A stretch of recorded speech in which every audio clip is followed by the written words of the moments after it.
ناظرین، بربریت اور وحشت کا جو کھیل اسلام آباد میں کھیلا گیا، آئیں آپ کو دکھائیں کہ ملک کے سینئر موسٹ جرنلسٹ جناب عرفان صدیقی اس کے بارے میں کیا کہتے ہیں۔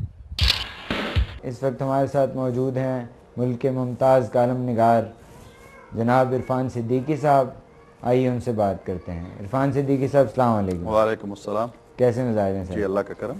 عرفان صدیقی صاحب، ملک میں صحافیوں کے ساتھ جو سلوک روا رکھا گیا پچھلے چند دنوں میں، آپ اس کو کس نگاہ سے دیکھ رہے ہیں؟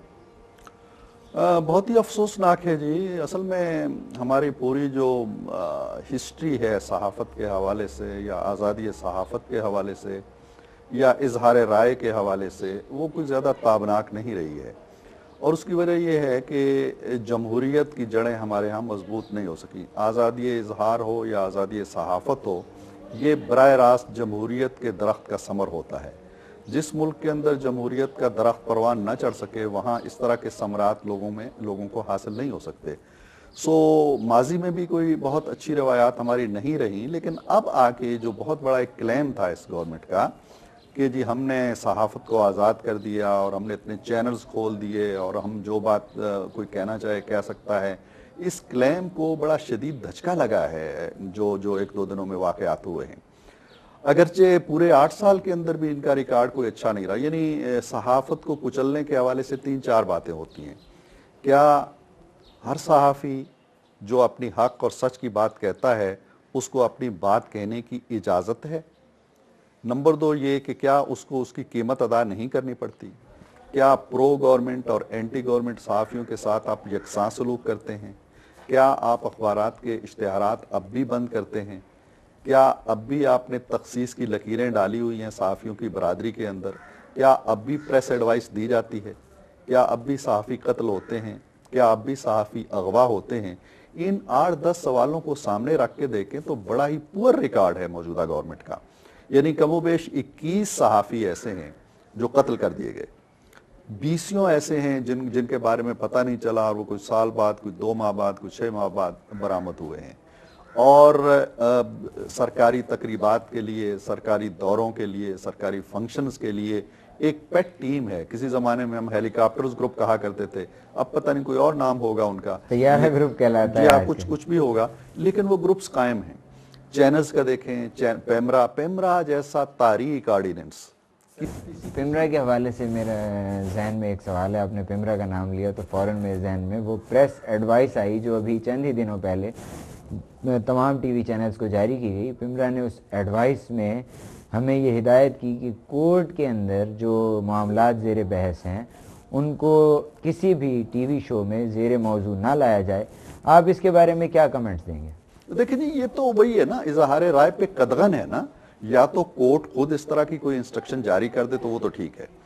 آپ کورٹ میں اس طرح کے ایک ریمارکس آئے جس میں صرف اتنی بات کہی گئی تھی کہ احتیاط سے کام لینا چاہیے، اور میرا خیال ہے صحافی بڑا محتاط ہوتا ہے، اسے قوانین کا بھی پتہ ہوتا ہے، اسے آداب اور قرینوں کا بھی اندازہ ہوتا ہے، قیاس ہوتا ہے، وہ بے مہار بات نہیں کرتا۔ لیکن چلے اگر کرے بھی تو یہ نہیں ہو سکتا ہے کہ آپ اس کو پابند کر دیں کہ وہ اس پہ بات ہی نہ کرے۔ دنیا بھر میں آپ دیکھتے ہیں کہ اب تو کیمرے عدالتوں کے اندر چلے گئے ہیں، اب تو عدالتوں کی کارروائیاں ویسٹ کے اندر براہ راست نشر ہونے لگی ہیں، وجہ یہ کہ تصویر بنانے کی اجازت نہیں تھی، وہ سکیچ بیٹھ کے بنایا کرتے تھے۔ دنیا آگے جا رہی ہے اور بڑی تیزی کے ساتھ آگے جا رہی ہے، اور دوسرا یہ ہے کہ ایک گلوبل ویلیج بنتا جا رہا ہے۔ آپ پاکستان کو ایک جزیرہ نہیں بنا سکتے، فلاں بات نہ کہو، فلاں چیز نہ لکھو، فلاں کے بارے میں گفتگو نہ کرو۔ اب کل تو یہ ہوا ہے یہاں پہ کہ حوالدار اور تھانے دار قسم کے لوگ جو تھے وہ چینلز کے، یہ جو ہمارے آپریٹرز ہیں، اپنا کیبل آپریٹرز ہیں، ان کے دفتروں میں آ کے بیٹھ گئے اور کہا جی کہ یہ فوری طور پہ کاٹو، ہم یہ کر دیں گے، وہ کر دیں گے۔ سارا دن آپ دیکھتے رہیں کہ نشریات معطل رہی ہیں۔ آزادی صحافت کے حوالے سے پیمرا کا جو قانون ہے یا پیمرا کا جو ضابطہ ہے، وہ میں سمجھتا ہوں کہ سری ایک کالا قانون ہے، اسے عدالتوں میں چیلنج ہونا چاہیے، ہوا بھی ہے میرا خیال ہے، اور اس میں صحافیوں کو ایک سٹینڈ لینا پڑے گا، کیونکہ اگر اس طرح کے قوانین ذرا سی بندش آ جائے، یہ بات دکھاؤ نہیں، یہ تصویر نہ دکھاؤ، فلاں چیز کی کوریج نہ کرو، فلاں چیز کا تذکرہ نہ کرو، اور اگر کرو تو اس پہ فلاں چیز پہ بحث نہ کرو، یہ آج کے دور میں چلنے والی باتیں نہیں ہیں۔ عرفان صدیقی صاحب، کیا پیمرا کے پاس آئینی طور پر ایسا کوئی حق ہے کہ وہ لوگوں کو معلومات کی فراہمی میں رکاوٹ بن سکے؟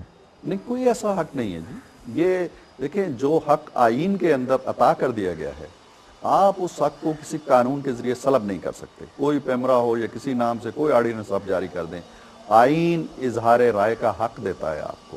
اس حق کو آپ محدود نہیں کر سکتے, اس حق کو سلب نہیں کر سکتے, اس حق کو آپ ڈیسنٹ لیمٹس کے اندر رکھ سکتے ہیں. ڈیسنٹ لیمٹس کا تعین کون کرے گا؟ وہ میں کروں گا. جب میں گفتگو کر رہا ہوں تو مجھے معلوم ہونا چاہیے کہ میں نے کن آداب کا, کن قرینوں کا, کن سلیقوں کا خیال رکھنا ہے. آپ کو رکھنا ہے.